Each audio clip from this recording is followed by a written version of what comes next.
Good morning, my friends. Coach Powers here. Today I want to talk about something that sneaks in quietly during withdrawal and recovery, a slow shift that starts in the language we use but ends up taking root in how we see ourselves.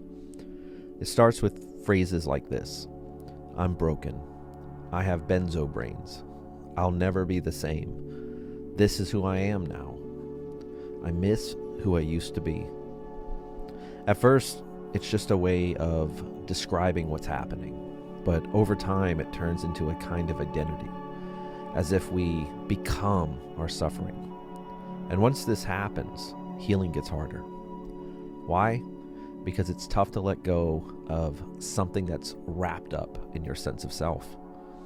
It all begins with intrusive thoughts, which come shooting into our minds uninvited. This is usually triggered by chemical withdrawal and fear. Sometimes it can even be triggered by something we saw or read or heard, maybe a blog, a podcast, a video, an article. The thought might be something like, what if I don't heal? Okay, that's how it begins. What if I don't heal? This usually triggers rumination, which is, of course, the mind's instinctive problem-solving response. As the rumination progresses, the intrusive thoughts become stronger and eventually become a belief. We go from questioning if we will ever heal to convincing ourselves that we simply will not heal. That becomes our new belief, that we are damaged beyond repair. And the difference between a thought and a belief is profound. A thought is like a tiny oak seed sprouting, whereas a belief is a much deeper root system. The stronger the belief, the deeper the roots. After a while, this reinforces itself to such a level it begins to burrow its roots into our very identity, our ego, our sense of self. At that point, we not only believe we will never heal, we come to identify as this broken, benzo-damaged person. It's who we are, or at least who we believe we are. Of course, this is a lie. The truth is, you are not your withdrawal. You are not your symptoms, your trauma, your anxiety, or the noise in your head.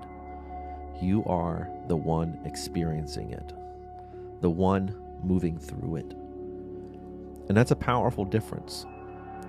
Zen has a way of putting this in painfully simple terms. It teaches us that who we think we are, all our ideas, our memories, labels, diagnoses, is nothing more than just a bundle of thoughts. They are not the real you, but a shadow of you, a reflection of your mind. The problem here is we allowed the chemical lie and fear to define ourselves. Alan Watts talked about this a lot. He said something that has always stuck with me. Trying to define yourself is like trying to bite your own teeth. In other words, the real you can't be pinned down. It's not a label or story. It's the presence behind the story.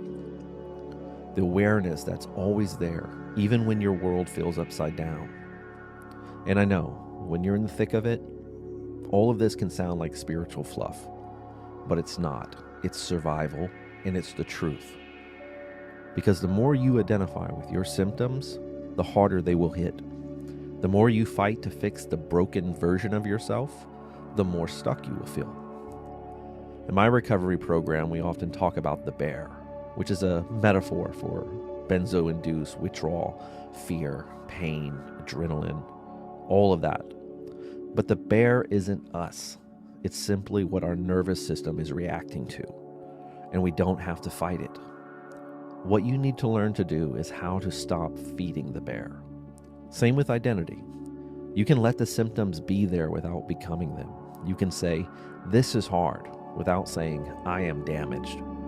You can be in pain without letting that pain define you. You are not the bear. You are the one still walking, still breathing, still finding your North Star, even on nights when the sky is pitch black. So if you find yourself saying, I am this, or I have that, gently pause. Try this instead. Say, I am moving through something. This is something I'm experiencing. It's not who I am. because you're still there. The real you can never disappear. And that's the beauty of it. You're the one untouched by all of this, even if it's too hard to feel right now. And that's the part of you we're walking back toward.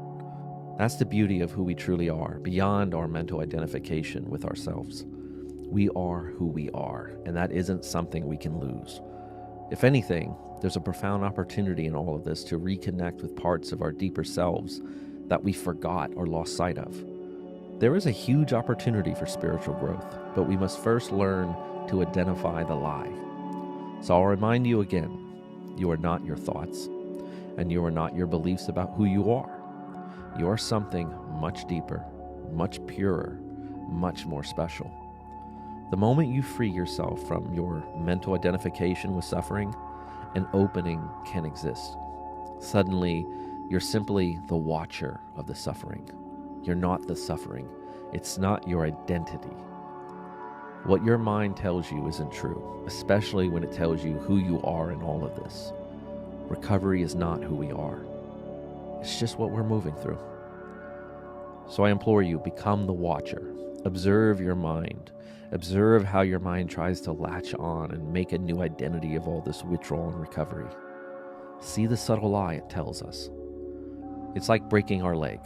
If I broke my leg, I don't say, well, I'm David, the broken leg guy. I don't need to identify with my broken leg. It's not who I am. It's just something that happened to me, something I'm experiencing. My friends, who we truly are, well, we've known that since we were little kids. We didn't have to think about who we were as kids. We didn't care about an identity. We simply were. We were kids, and we streamed, and we flowed, and we explored, and we played, and we just were. We didn't make it complicated. Because the truth is, we are the consciousness beneath it all. Until next time, my friends, keep going.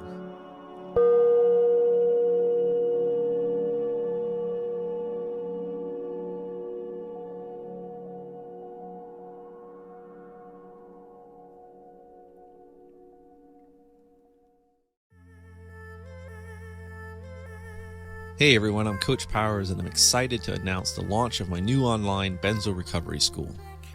The school launched with Module 1 and will have a total of 4 modules, each module with a dozen or more video lessons. Here are some contents in Module 1. This creates the basis for my recovery program. If you know anything about my approach to Benzo recovery, you know I'm a bit different than other Benzo coaches in that I do not subscribe to the lay and pray model of recovery. Instead, I believe benzo injury is a kind of neurological injury that requires neurological rehabilitation. This neurological rehabilitation encompasses learning how to access our good chemistry while also reducing the so-called bad chemistry, cortisol and adrenaline, and also learning how to lull down our hypervigilant limbic system.